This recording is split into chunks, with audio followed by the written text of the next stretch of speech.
과 좀 달리 우리 자녀들, 손주들이 우리를 보고 있습니다. 다른 날과 달리 보는 눈들이 있어요. 그러니까 다른 날보다 더 뜨겁게 예배 드리는 모습을 여러분이 보여주셔야 그 뜨거운 신앙의 유산이 내 아들, 딸에게, 자녀, 손들에게 내려갈 줄 믿습니다. 아멘. 이렇게 나와야 되는 거예요, 이제. 말씀 한마디 한마디에 아멘. 이렇게 오늘 뜨거운 예배를 드리시기를 주의 이름으로 축복합니다. 아멘. 자, 오늘 소개할 친구들이 있는데요. 오늘 민호 형제 잠깐 일어나시고, 또 우리 승재 형제 친구 저 뒤쪽에 잠깐만 일어나실까요? 우리 박수로 환영하겠습니다. 좋습니다. 네, 우리 승재 형제 친구도 오늘 함께 드리는 예배이기 때문에 우리 민호 형제 쪽으로 옮기고, 가능하면은 승욱이 쪽으로, 승욱이가 좀 안내를 해서 옆자리로 좀 오도록 청년들끼리 같이 앉으면 좋겠어요. 저 뒷자리. 네. 민호 형제, 저 뒤에 승욱이 손 들어봐요. 네. 오케이. 승우가 집사님 오시나 오늘? 그러면 그 앞자리를 같이 이렇게 앉으시면 되겠다. 따로따로, 또 누구 이렇게 따로 있습니까, 지금? 가능하면 다 같이 앉으시면 되겠습니다. 사랑방별로, 또 가족별로, 이렇게 앉으시면 되겠습니다. 자. 오늘 너무너무 보기 좋습니다. 오늘 좀 아쉽게도 가족들과 약속은 이렇게 다 손가락 걸고 했는데, 꼭 가겠다고 약속을 했는데 피치 못할 사정으로 함께 못 온 가족들이 있는 걸로 제가 들었습니다. 여러분 계속해서 기도하시면서 다음번에 그렇게 하면 권하시죠. 아니, 죽은 사람 소원도 들어준다는데 산 사람 소원을 그렇게 못 들어주겠나? 같이 옆에서 예배 드리는 추억 좀 남겨달라는데 그게 그렇게 어렵나?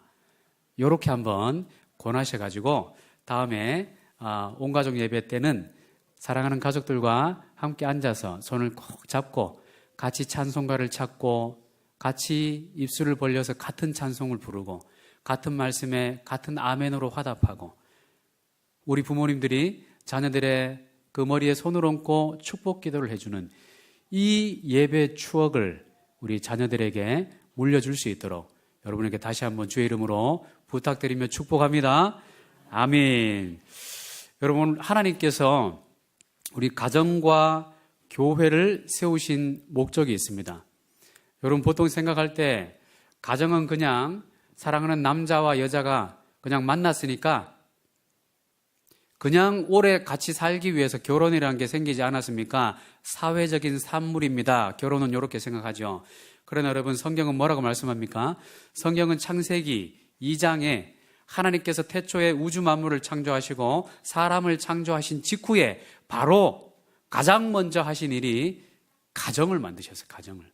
가정을 만드시면서 보시기에 심히 좋았더라, 이렇게 얘기하신 거예요. 그러니까 사람을 지으시고 보시기에 심히 좋았더라 말씀하셨는데, 금방 그 아담을 보면서 뭐라고 해요? 사람이 독처하는 것이 보기에 좋지 않다라고 말씀하시면서 아담과 함께 할 수 있는 돕는 배필, 이 돕는이라는 뜻이 에제르라는 뜻이에요. 오늘 우리가 에제르 수양관에 가는데 에제르라는 것이 돕는이라는 뜻이 있거든요. 그리고 이렇게 하나님께서 가장 먼저 사람을 창조하신 다음에 서로 도와서 뭘 하도록? 하나님을 예배하도록. 그러니까 이 돕는다, 뭘 돕느냐면 하나님을 참되게 예배하는 일을 돕도록 가정을 만드셨다는 얘기예요. 그러니까 여러분, 이 가정이 이 원래의 하나님께서 지으신 이 목적, 가정의 목적을 그대로 수행할 때 그 가정이 가장 행복한 가정, 가장 천국의 모형을 보여주는 가정이 될 수 있어요. 그러니까 가정 안에서 함께 가족들이 예배를 드리고 하나님이 세우신 이 창조의 질서에 따라서 아버지가, 어머니가 자녀들의 머리에 손을 얹고 축복 기도를 해주는 그 가정, 여러분 그 가정이 하나님의 복이 흘러 넘치는 가정이 되는 줄 믿습니다. 여러분의 가정이 이런 은혜가 넘치길 주의 이름으로 축복합니다. 아멘. 자, 여러분, 이렇게 가정과 또 신약에는 교회, 구약에는 가정, 신약에는 교회를 이렇게 세우셔가지고 하나님의 영광의 도구로 세우셨어요. 뭐와 뭐를 세우셨다고요? 구약의 가정, 신약의 교회. 이 교회와 가정을 통해서 하나님께서 하나님의 이름의 영광을 드러내시기를 목적으로 이걸 세우셨단 말이에요. 그래서 여러분, 교회는 하나님의 이름의 영광을 선포하고 하나님께 예배를 드리는 교회가 천국과 같은 교회가 되는 거예요. 그런데 여러분, 오늘 이 말씀을 보니까 우리 가정과 교회가 여러 위기를 직면하고 있는데 그 위기를 맞닥뜨리게 된 이유가 뭔가? 그게 오늘 말씀에 힌트가 나와 있습니다. 여호수아서 24장 15절 말씀을 보니까요. 만일 여호와를 섬기는 것이 너희에게 좋지 않게 보이거든. 자, 만일부터 너희가 섬길 자를 오늘 택하라는 말씀까지 여러분 입술을 벌려서 여러분 누가 보고 있다고요? 우리 다음 세대가 보고 있습니다. 큰 목소리로 함께 합독해서 읽겠습니다. 시작. 만일 여호와를 섬기는 것이 너희에게 좋지 않게 보이거든 너희 조상들이 강 저쪽에서 섬기던 신들이든지 또는 너희가 거주하는 땅에 있는 아모리 족속의 신들이든지 너희가 섬길 자를 오늘 택하라. 오늘 말씀해 보니까요. 지금 이스라엘 백성들이 어떤 상황에 닥쳐 있냐면 여호와를 섬기는 것이 좋지 않게 보였다라고 지금 기록하고 있어요. 여호와를 섬기는 것이 여호와를 예배하고 하나님을 참되게 예배드리고 이렇게 영광을 올려드리는 가정의 그 고유한 기능, 그 공동체의 고유한 기능이 좋지 않게 보이거들랑 강 저편에서 섬기던 우상을 섬겨라. 너희가 거주하는 땅에 있는 아모리 족속의 신들을 섬겨라. 여러분, 이 섬기다는 말이 뭐죠? 이 섬기다라는 단어 어디서 많이 봤던 단어죠. 하나님께서 창세기 2장 15절 아담과 하와를 에덴 동산에 딱 배치시켜 놓고 그 에덴 동산에서 어떤 삶을 살아라 라고 말씀하시면서 명령하셨던 그 말씀, 경작하고 지켜라. 여러분, 이 경작하다라는 단어가 섬기다라는 단어와 똑같은 단어거든요. 그 단어의 뜻에 뭐가 들어있다고요? 예배하다. 그 단어 속에 경작하다라는 단어 속에 예배하다라는 단어가 있고 이 경작하다라는 단어가 오늘 이 말씀에서는 섬기다라는 단어로 나온다는 얘기예요. 아바드라는 단어입니다. 섬기다, 예배하다. 여러분, 지금 이스라엘 백성들의 문제가 뭐냐면 가정의 위기, 교회 공동체의 위기가 뭐냐면 하나님을 섬기는 것이, 하나님을 예배하는 것이 기쁘지 않았다라는 거죠. 좋게 보이지 않았다라는 거예요. 오히려 세상에 우상을 섬기고 있는 사람들의 삶이 더 좋아 보였다. 그래서 사람들이 마치 노아의 때에 세상으로 넘어가고 또 그 전의 세대들이 하나님의 자녀들이, 하나님의 아들들이, 사람들의 딸들이 보기 좋아서 그대로 넘어갔다라는 말씀들이 있지 않습니까? 항상 이 경계가 무너지는 것을 통해서 가정의 위기, 공동체의 위기가 닥쳐오게 됩니다. 지금 이스라엘 공동체는 어떤 위기를 직면하고 있냐면 하나님을 섬기는 것, 여호와를 섬기는 것을 기뻐하지 않고 좋게 여기지 않았다라는 거예요. 그래서 여러분, 가정의 위기가 생기고 공동체의 위기가 생겨납니다. 여러분의 가정은 어떻습니까? 여러분의 공동체는 어떻습니까? 우리 교회는 말할 것도 없고 교회는 당연히 하나님의 이름의 영광을 선포하고 하나님을 예배하는 공동체죠. 그렇다면 여러분, 교회에서만 예배드리는 것을 하나님께서 기뻐하신다고요? 기뻐하지 않으십니다. 교회에서만 예배드리고 생활 속에서는 세상 사람들과 똑같이 사는 사람들, 신약에 있었습니다. 누구요? 바리새인들. 바리새인들을 향해서 예수님이 뭐라고 하셨습니까? 이 회칠한 무덤들아 라고 정죄하셨어요. 외식하는 자들아 라고 정죄하셨단 말이에요. 그러니까 여러분, 교회에서만 예배드리고 가정에서 예배드리지 않고 직장에서 예배드리지 않고 내가 살고 있는 삶의 현장에서 예배드리지 않는 것은 회칠한 무덤이요 외식하는 것이라고 말씀하셨거든요. 그래서 여러분, 다시 한번 질문 드려볼까요? 여러분 자신은 어떻습니까? 하느님 앞에 예배자의 삶을 살고 있습니까? 교회에서, 가정에서, 직장에서 예배의 삶을 살고 있습니까? 여러분 가정은 어떻습니까? 하나님의 영광의 도구로 여러분의 가정을 올려드리고 있습니까? 여러분의 회사는 어떻습니까? 여러분의 회사가 하나님의 영광의 도구로 쓰임받고 있습니까? 오늘 이 말씀을 여러분 각자에게 주시는 도전으로 받으시고, 우리 가정이, 우리 직장이 하나님의 영광의 도구로 쓰임받도록 내가 결단하겠습니다. 이런 마음의 결심이 여러분의 있으실 주의 이름으로 축복합니다. 아멘. 여러분 이런 결단으로 오늘 여호수아가 그 결단을 요구하고 있는 거예요. 너희가 섬길 자를 오늘 택하라. 나와 내 집은 여호와를 섬기겠노라. 아멘. 여러분 이 말씀 요까지만 한번, 오직 나와 내 집은 여호와를 섬기겠노라, 여기까지만 우리 한 목소리로 한번 봉독해봅니다. 시작. 오직 나와 내 집은 여호와를 섬기겠노라. 아멘. 여러분 이 선포가 개인적으로, 가정에서, 직장에서 있어야 되는 거예요. 여러분 이 선포를, 내 입술을 통해서 하는 이 선포를 내 주변의 사람들이 삶의 모양을 보고 알아들어야 그의 삶이 하나님께서 들으시는 예배자의 삶, 여호와를 섬기는 삶이 된다라는 거예요. 여러분 이스라엘 공동체가, 그 가정이 어떤 위기를 겪었다고요? 하나님 앞에 예배 드리는 것을 즐거워하지 않았다, 좋아하지 않았다는 거예요. 신앙과 삶이 일치되지 않았어요. 불일치. 이 신앙과 삶의 불일치 문제. 그리고 여러분 두 번째 문제는 뭐냐면 세대 간의 단절이 문제가 됩니다.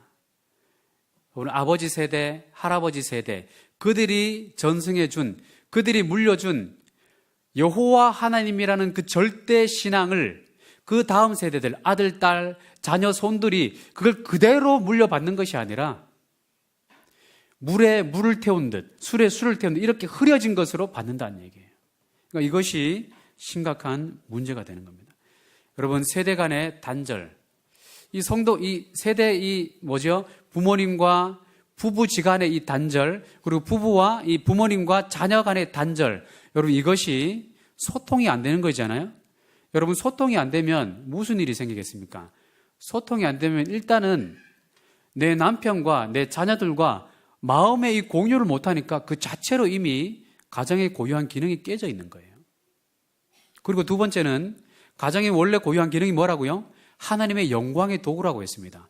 구약에서는 하나님께서 하나님의 영광의 도구로 가정을 세우셨어요. 이 가정의 영광의 도구로서의 이 사명을 서로 소통이 돼야, 가족끼리 소통이 돼야 말씀을 나누고 교훈을 나누고 은혜를 나누어서 하나님 앞에 영광을 올려드릴 거 아니겠습니까? 근데 이게 깨져 있으니까 안 되는 것이죠. 여러분 이 문제는 교회 안에서도 오늘 많이 일어나고 있습니다. 여러분 교회 안에서 여러분 이렇게 부부가 같이, 그리고 자녀를 품에 안고 이렇게 예배 드려 본 적이 얼마나 있습니까? 온 가족이 3대가 함께 옹기종기 모여서 손에 손을 잡고 이렇게 예배 드려 본 적이 얼마나 있습니까? 여러분 한국 교회가 시스템이 아주 잘 돼 있는데 이 시스템에 단점이 있다고 그랬죠. 제가 작년 이맘때 설교를 했던 건데, 이 아름다운 시스템의 단점이 있어요. 1장 1단이 있는데 뭐라고요? 체계가 아주 잘 잡혀 있는데 이 체계가 다 뿔뿔이 흩어지게 만드는 체계라는 거예요. 영아부는 영아부대로, 그때는 물론 엄마 품에서 예배를 드리지만 유치부서부터는 엄마 품에서 떠나서 이제 따로따로 이제 유치부, 유년부, 소년부, 중등부, 고등부, 청년부, 이제는 다 따로 앉아서 예배를 드리는 거예요.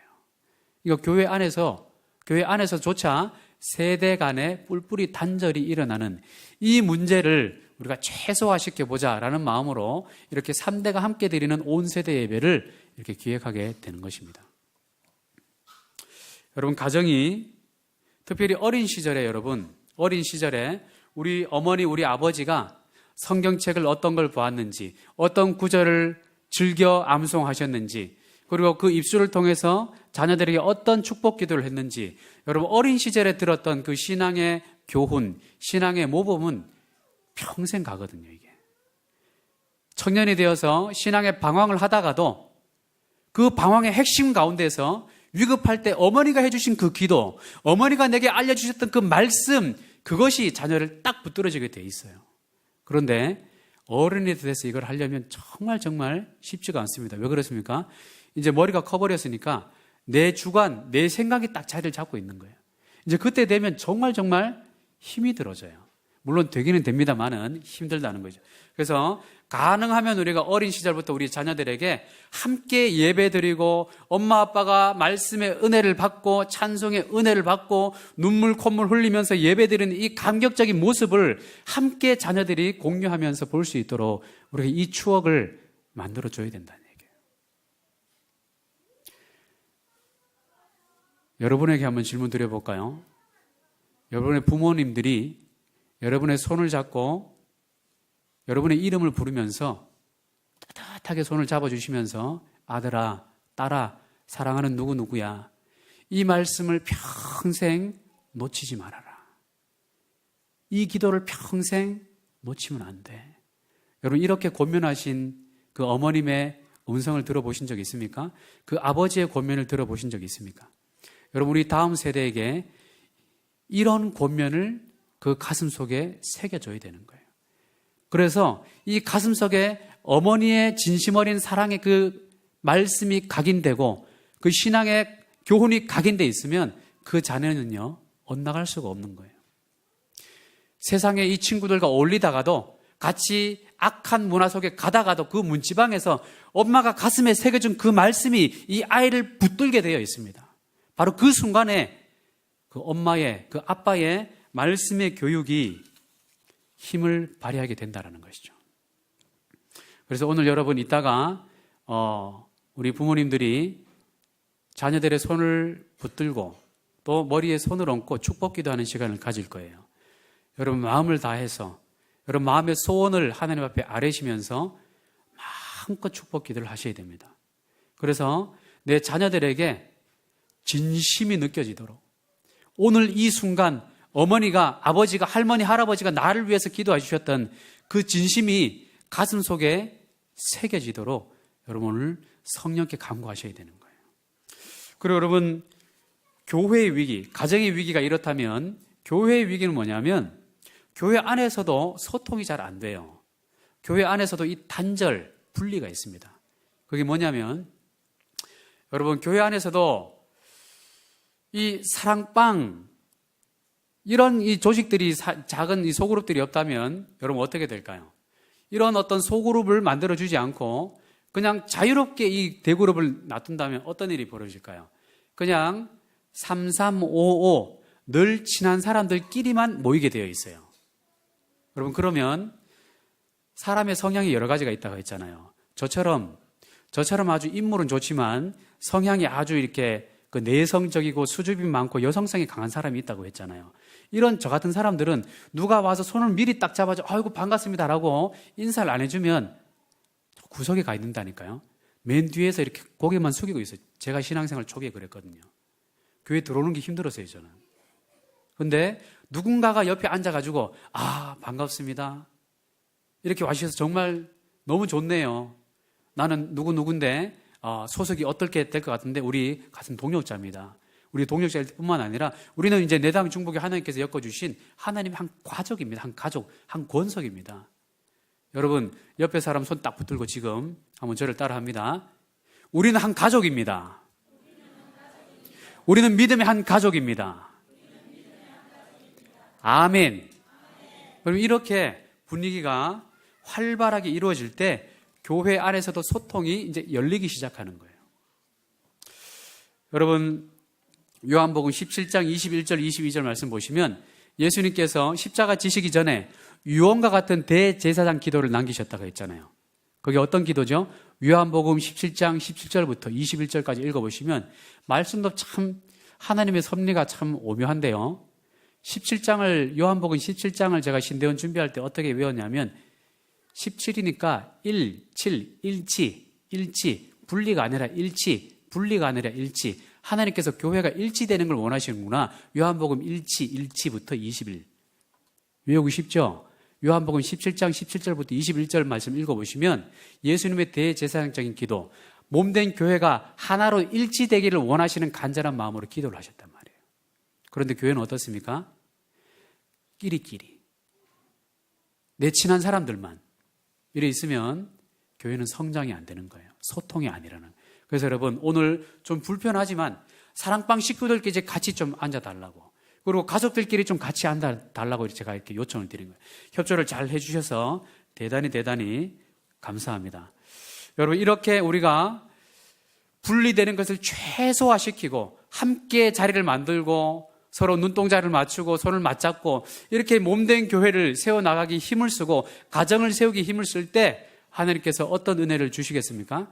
하나님께서 원래 그 가정에, 그 공동체에 넣어놓으신 하나님의 그 놀라운 그 은혜를 그 공동체를 통해서 드러내신다는 말이에요. 자, 그러면 어떻게 하면 우리가 이렇게 하나님께서 원래 뜻하신 천국과 같은 가정, 천국과 같은 교회, 행복한 교회를 만들 수 있습니까? 신명기 5장 10절 말씀, 하나님께서 친히 은혜를 주시는 가정과 교회가 돼야 됩니다. 어떻게 해요? 하나님께서 친히 은혜를 부어주시는 가정이 돼야 돼요. 억지로 마지못해서 이렇게 아니라 우리 쪽에서는 막 주세요 하는데 하나님께서는 이건 아닌데 이렇게 뒷짐지는 게 아니라 하나님께서 막 우리를 막 찾아오셔가지고 부어주시고 모자라서 계속 부어주시는 이런 일이 일어나야 된다고요. 그런 일이 언제 일어납니까? 신명기 5장 10절 말씀 제가 읽어드리겠습니다. 나를 사랑하고 내 계명을 지키는 자에게는 천대까지 은혜를 베푸시느니라. 다시 한번 읽습니다. 나를 사랑하고 내 계명을 지키는 자에게는 천대까지 은혜를 베푸시느니라. 아멘. 하나님께서 천대까지, 한 대, 두 대 하고, 한 세대, 두 세대 하고 하나님께서 이 세대는 아니야 라고 하시는 것이 아니라 계속해서 내가 이 가정은 내가 끝까지 책임질 거야. 천대까지, 만대까지 이 가정을 내가 책임질 거야. 이렇게 하나님께서 은혜를 베풀어 주시는 가정이 되어야 된단 말이에요. 이런 가정이 어떤 가정입니까? 잠언 9장 17절 18절 제가 말씀 읽어드립니다. 나를 사랑하는 자들이 나의 사랑을 입으며 나를 간절히 찾는 자가 나를 만날 것이라. 여러분, 하나님께서 은혜를 베푸시는 가정, 하나님께서 막 찾아오셔서 막 은혜를 베풀어 주시고 싶어 하시는 가정이 어떤 가정이라고요? 오늘 여호수아 24장 15절에 이스라엘 백성들처럼 여호와를 섬기는 것이 싫어했던 이런 백성들 말고, 여호와를 섬기는 것이 좋지 않게 여겨지는 이런 거 말고 하나님을 사랑해서 하나님을 더 가까이 하고 싶어서 몸부림을 치는 바로 그 사람, 바로 그 가정, 그 공동체를 하나님께서 어찌 그냥 놔두시겠습니까?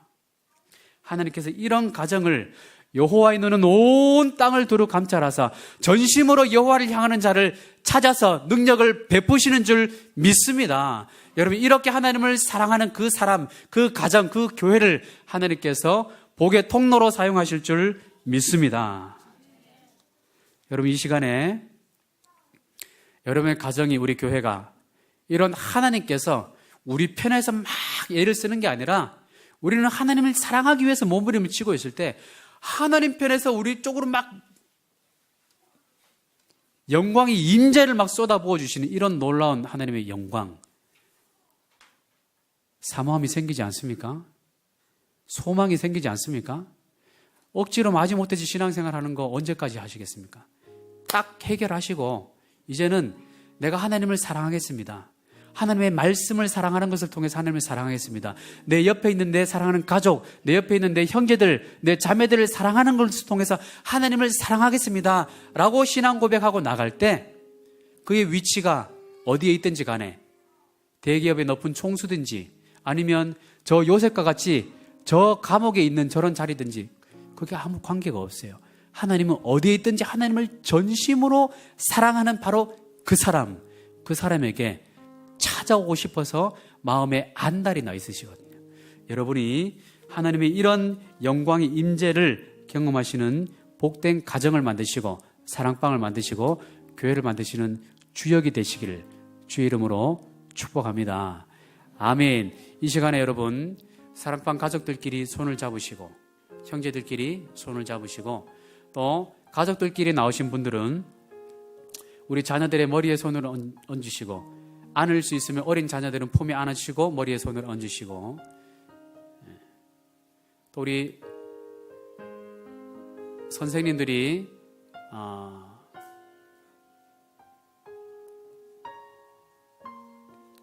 아이들이 방치되어 있지 않도록 좀 협조를 해주시면 좋겠습니다. 그렇지.